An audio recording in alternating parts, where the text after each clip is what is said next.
Stress is harsh high pitch. Sound produced by turbulence flows whose much obstructed airway at the level of supraglottic معنى الكلام ده ايه؟ معنى الكلام ده ان هو صفار، يعني صوت صفار، يعني لو انت جبت خرطوم ميه ودوست عليه لغايه ما الستريم فلو يبقى تيربلنس الخرطوم هيصفر. عشان كده ده يبقى هاي بيتش. It should be differentiated from stertor. stertor اللي هو bleeding in the snorus way. احنا في الكبار ممكن نقول سنوري، لكن في الشرد لازم نقول ستيرتور، لان الستيرتور is a type of breathing. breathing in snorus sound اسمها ستيرتور. عشان كده ما بنقولش في الاطفال سنوري، بنقول كلمه ستيرتور. الستيرتور ده ليه هو لو بيتشنج؟ لو بيتشنج لان ده حصل برنويدال فينومينا فابتدى يحصل فايبريشن للتيشن، فيديك لو بيتش كويس. غير ان في السترايدو بيبقى صفاره نتيجه التربلنس. سترايدو symptom of the disease. سترايدو كان occur at the following point. طبعا ممكن لا اللارynx والسوبراجلوتيك جلوتيك والسبجلوتيك والتراكية. عندنا بقى في انسبيراتوري، في بايفيزنج، في اكسبيراتوري. عند الجلوتس واباف بيبقى انسبيراتوري، بعد كده هو بيبقى بايفيزنج، ولما يكون تحت جوه التراكيه بيبقى اكسبيراتوري.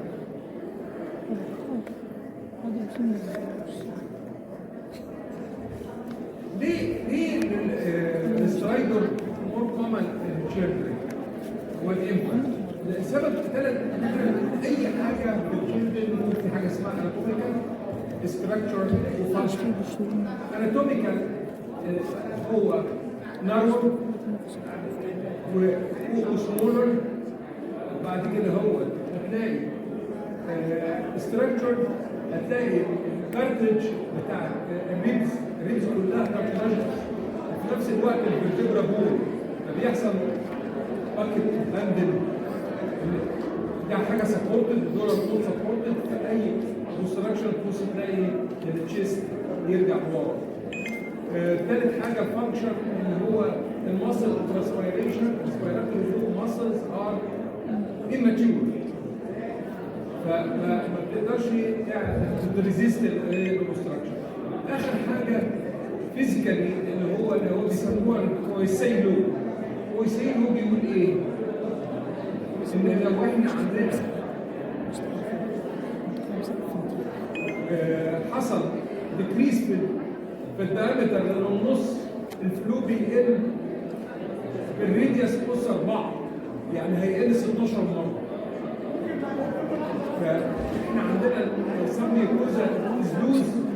اي انفلاميشن بيحصل سبير اديما وهي اساسا مرض، فلو هو اليوم اللي نزل من النص الفلو هيقل 16 مره.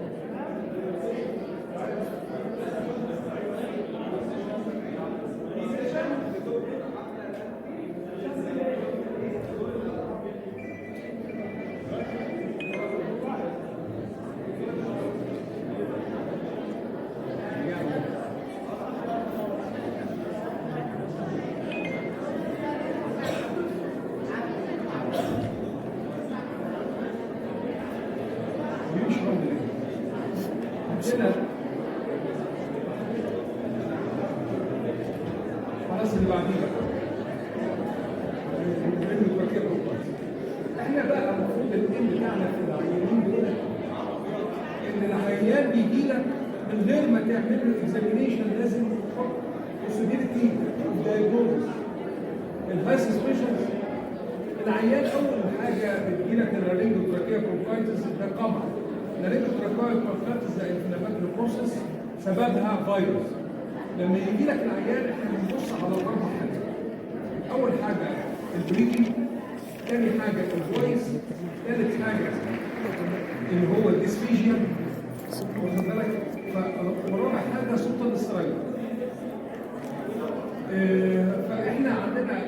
ده فيروس انفكشن في الايدج از 3 to 5 years male predominance previous respiratory tract infection. يجي بقى نبص بقى الحاجات في كف اللي هو بقى الكف، في هورسنس والفويس، في ريسبيراتوري استرايدو او بايفيزيك. طبعا لو هو فوق البوكال فورم هيبقى ريسبيراتوري، لو نزل تراكيو برونكايتس هيبقى بايفيزيك. فورسنج ابلايد واي اجيتيشن عيل يعيط بتاع بيبقى صح.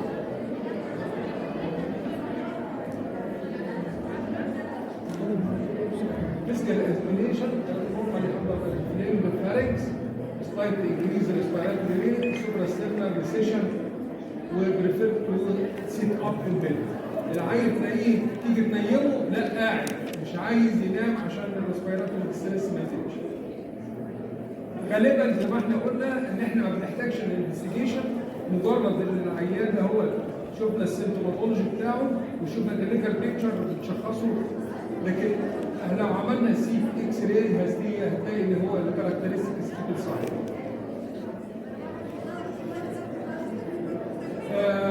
طبعا بتروح بتاع الاطفال هو اللي يعالجه، بيحطوا له الكوكتيل بتاع النيوبلايزر عشان يتحسن. اكيد الهيباتيتس ده لايف ثريتنينج ولازم كلنا نعرفها. انا كنت في اللجنه بتاعت تقييم في السعوديه، كان بيبقى معايا رئيس اللجنه سعودي، ما كانش واحد يدخل الا لازم يساله على الاكيوت هيباتيتس والبرونكوستوم، يعني هو ده الهيلفور، لان هو بيعتبر ان هو لو الدكتور غلط في اكيوت هيباتيتس ده لايف ثريتنينج. العيان بتاع الاكيوت هيباتيتس انت المفروض ان انت ما تلمسوش، بيجي لك من بره لو لمسته هتعمل، فانت بتشوفه بتلاقي عيان فيري نيجاتيف بقى توكسيك، عنده بقى سيفير ريسبيراتوري ستريس مش لازم يكون في سترايدو جامد. العيان ده بتلاقيه قاعد يدرولينج وبيعمل ايه؟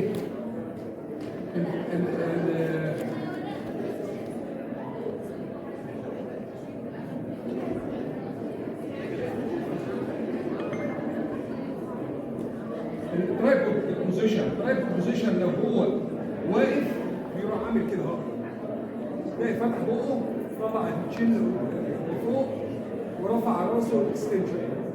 لو هو قاعد بيحط كده وعامل الاثنين على فخذه عشان يعمل ايفورت عشان يقدر ياخد نفسه. فهو طفل جاي لك توكسيك وفيفريش وعنده درولينج وعامل البوزيشن ده، انت بتشخصه اكيد بجرس، ما تلمسوش بقى العيان، ما تلمسوش غير فين؟ يا اما بتدخله العمليات يا تحطه في الاي سي يو. العيان ده بقى لما تحط الانتراكيه تيوب وتدي له انتيبيوتيك 2 دايز بيخف من حاله فيري سيريس ممكن يضيع منك لو حطيت له ضغط ديبريسور او جيت حطيت له كانيولا. الطفل ده ليه هو بيحصل الكلام ده؟ الطفل ده عنده البروسيس بتاعه بيبقى وهاي، اللارنكس اساسا هاي، تيجي تحط ضغط ديبريسور الريفلكسز في الاطفال اماتيور، تحط الضغط ديبريسور يروح يلبسه الضغط لابس البروتس، العيان يروح جاي على طول حصل له ريجل سبازم وسيانوز سيفير سيانوز. عشان كده دونت تاتش ذا بيشنت ولا تحط له اكزامينيشن ولا تحط له ضغط ديبريسور unless we are in the طبعا عارفين ان هو السبت الفوكس الهيموفلس و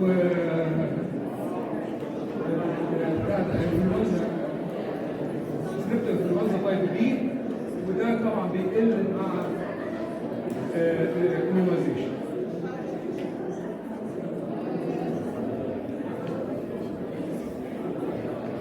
ده شوف ده النورمال شكله ايه وده الهيموفلس شكلها ايه. سيرتوكوكا نيمونيا تايب بي. طبعا احنا مش محتاجين سي اكس راي او راديولوجيكال انفستيجيشن زي ما اتفقنا، العيان لازم يبقى عندك تشخصه قبل ما تعمل الانفستيجيشن. لكن عملت له الانفستيجيشن هتلاقي كاركترستيك فانتوسايت بتعمل له انتجريشن وتدخله الاي سي يو وتديله الانتيبيوتيك بتاعته يومين هيخف ومش محتاج اي حاجه بعد كده. من الريرلي العيان يحتاج ترخيصه لو انت حاولت تعمل له اكزامينشن ولقيت نفسه وعملت له سيفير سترايك.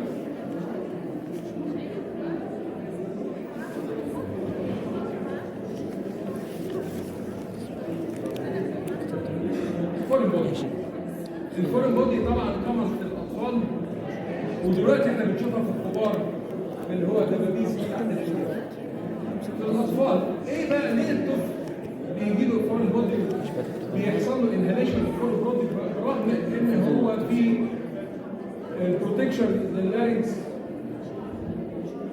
ليه بقى؟ هو اللي بيحصل حاجه من الاثنين، يا اما هو طيب الفورين بودي ده هو بيقول لك ازاي دخل، والبوزيشن اوف ذا بيشنت لما يحصل انهاليشن بيقول لك هو دخل في الرايت لين برونكس ولا في الليفت برونكس، يعني في الرايت لاين ولا الليفت لاين. لو الطفل ده هو في الصفافير بتاعت اللاعب يحطها بقه ويشفط، هو شفطها بتخش. الحاجه الثانيه ان انت بتلاقي الطفل بيزحف وفي حاجات موجوده في الارض، وده احنا كنا بنشوفها كتير وانا في السعوديه ان هو بيبقى فيه اللقص. الطفل ده وينام. الطفل لما بيصحى من النوم اول حاجه بيعملها ايه؟ بيعيط. اول ما يعيط يروح ده لما بيخش في 3 ستيج. الستيج الاولانيه اللي هو بيبقى سيفير كف، وبعد كده هو يشرب ويبتدي يبقى سيلوز، وبعد كده تروح كل حاجه يبقى في السجن. بعد كده ده لوسد مفيش اي مشاكل خالص لان هو دخل. بعد كده بيخش في السجن الكومبليكيشن اللي بيحصل. الكومبليكيشن على حسب الفورين بودي اللي داخل الميت ولا نازل الميت. الفورين بودي ده هو اتعمل كونستراكشن بارشل ولا كومبليت. يعني انا شفت ايام كان بقاله شهور او سنين وهو عنده فورين بودي. الفورين بودي بيعمل ازاي؟ كانت قشره لبس، قشره رفيعه يدخل الهواء يجي يعمل اكسبريشن فكان عنده يونيلاترال انفيزيما. فهو مش كومن انه يحصل انفيزيما في الفورين، هو انه يحصل كولابس. طب لو هو انجيت العيان ده بيخش في سيبسيس اب تو ان هو يجيله لانج المفروض، ودي برضه كنا بنعمل عليها الاستريس، ان انت لو شكيت اعمل بروتوكول. النيجاتيف بروتوكول هذا سيجنيفيكانس ايكوال تو، يعني لو انت عيان عملت له بروتوكول وما لقيتش حاجه خلاص مفيش مشاكل، لكن لو انت مسك وسبته ويخش في مشاكل ده هو الخطير. فانت وانس البيشنت الام اللي جت قالت لك ان هو كان بيلعب ورجع كف وابتدى يحصل له سيروز وبعد كده راح، يبقى لازم تعمل له برونكوس. المانجمنت ايه؟ ان الريموفال بريجيد برونكوس. طيب تمام.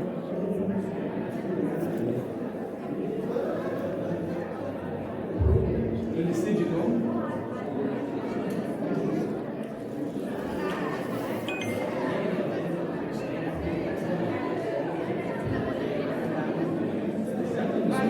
عندنا الريتروفيجن. لو احنا بصينا هنا على السبيسز اللي هي هنلاقي احنا عندنا اول حاجه خط فرنجيا تمبرين، وبعد كده الانر ريا، وبعد كده هو الفي فيرتبرال فاشن. السبيس اللي ما بين الخط فرنجيا اللي هو بيسموها الفاسكولار ريا والانر ريا فاشيا دي اسمها سبيسوجينيك. السبيسوجينيك هي مقسومه بريف في النص ففيها رايت وليفت. هتلاقي فيها الترم ودي وخلاص. انا قلت في الاخر خلينا في الاخر عشان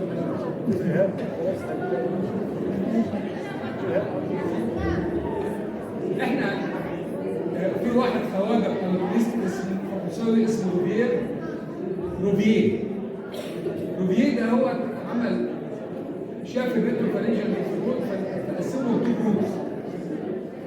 ميديال اند لاترال. ميديال جروب ده بيحصل لها اتوم او ديسابير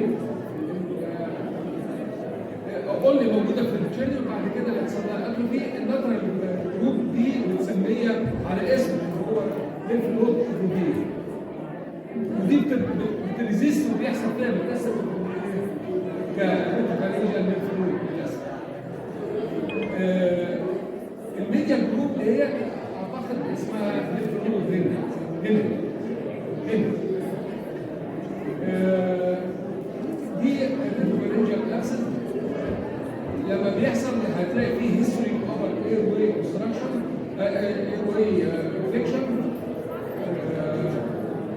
بعد كده هو العيان بيجي لك بقى كاركترستيكالي عمرك ما تغلط فيه من غير ما تعمل له اكزامينشن. هتلاقي فيه العيان عنده سوبر فلوت، عنده فيفر، نيك، ريجيديتي، كورتيكولس، كريسماس، جوستيف كريسماس. وبعد كده هو البوزيشن بتاعه الطفل طول ما هو نايم وعمل اكستنشن مستريح، اول ما يقعد يعمل فليكشن بص تلاقيه اتخنق، فتطلبه تجبره انه يغير البوزيشن بتاعه، تسيبه في البوزيشن هو ايه لسه اللي هو مستريح فيه. بعد كده بتدخله تديله انتي بايوتيك، وغالبا بيحتاج سيجن. اخر حاجه هقولها لكم ان ماليش عشان الدكتور اسماعيل مفيش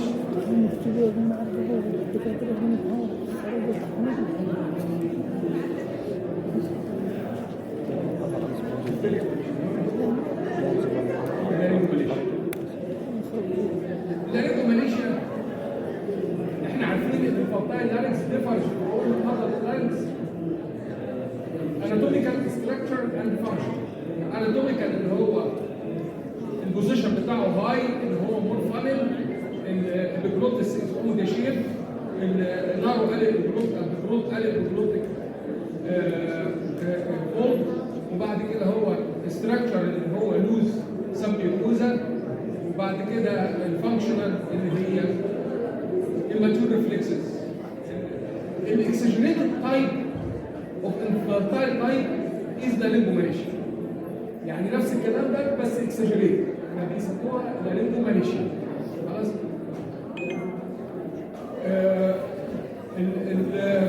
برضه الاستراكشر ان الكارتلج صفر، فاذن ان هو يكون لابس. خلاص. الطفل ده هو بيجي عنده الاسبيراتور والسرايتور، بيبقى هو ده ذا موست كومن كونجينيتال انوماليز في اللارنكس، اللارنجال انوماليز. بيجي بقى لما بيتولد ما بيكونش فيه، بعد 2-3 ويكس يبتدي يظهر، بيبقى بيوصل لمرحله لغايه سن سنتين والامبروف سبونتينيوس بعد كده ما بيحتاجش حاجه. في بقى كنا زمان بنقول ان هو في بوزيشن القلب ينام على ظهره ويزيد، لما تقلبه على وشه ويروح. لقوا الكلام ده عشان هو عنده جرد. الاطفال الصغيره عندهم حاجه اسمها جير، جاستروسوفيجيال ريفلكس. لما بيبقى ديسيز اسمها جاستروسوفيجيال ريفلكس ديسيز. ليه هو الطفل بيبقى عنده جير وما عندوش جير؟ لان في هايبوفاسيتي للايه؟ للجاستريكس جوز. لكن لما بيكون في انفلاميشن او حاطط تيوب او حاطط في اي مشكله يبتدي الجير يبقى جير. ف 10% اوف الانفانت بيحصل لهم اللي هو بيسموه بيقشر. لكن القشره ما تعملوش حاجه الا لو يكون في اذر كومبليكيشن. والعيانين دول تملي اهم حاجه تقول له بتدي له فيتامين اي وكالسيوم وجارد اجينست انفكشن، وبيدوه دلوقتي الانتيجين. حاليا بيدوا انتيجين، والسيرجيكال بتاعه ايبيبروتوبليكسي او ايبيبروتوبلاستي.